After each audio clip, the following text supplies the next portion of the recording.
The detectives tell Dahlia to quit the act and quit the game. They know the truth, and so does everyone else, including her husband. They know that Dahlia had hired a hitman to kill her husband that morning. The hitman she hired was an undercover cop. What? No way. She actually hired a hitman. Yes. What the heck? Back when Michael was being set up for dealing drugs, he had actually confronted Dahlia the third time because no one else knew they were going to dinner that night. And so he's like, you were the only one that knew. Dahlia freaked out. She was driving the car. She began driving manically, going over 100 miles per hour. And so Michael apologizes. It's like, sorry, I'm just trying to figure out who's doing this to me. I really don't think it's you. And he calms down. Police later said that part of the reason they let him go that night was because they had a feeling that Dahlia actually had something to do with it based on how she was acting as her husband was breaking down. It was the next morning that Dahlia, she was starting to freak out that he had been catching on, that he actually asked her if she'd been doing it. And that same day that she told Michael she was pregnant, she texted her ex-boyfriend. She asked him to pose as a lawyer to her new husband, whom she hated,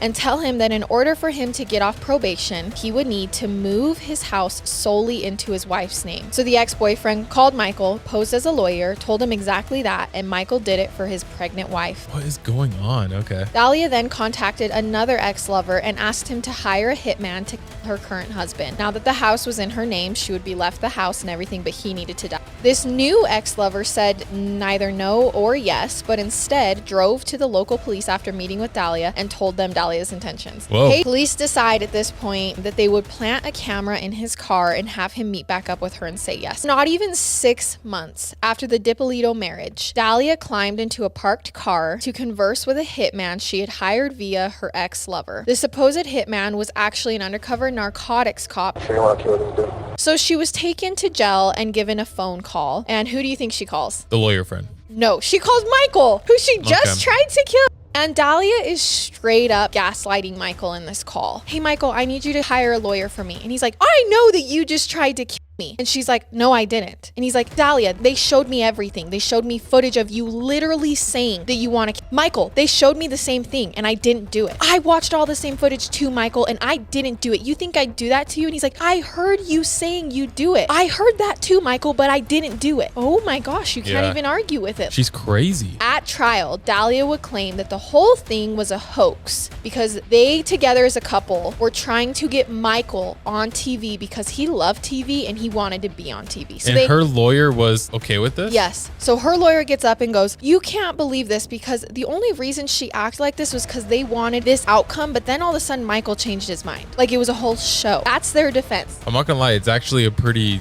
smart defense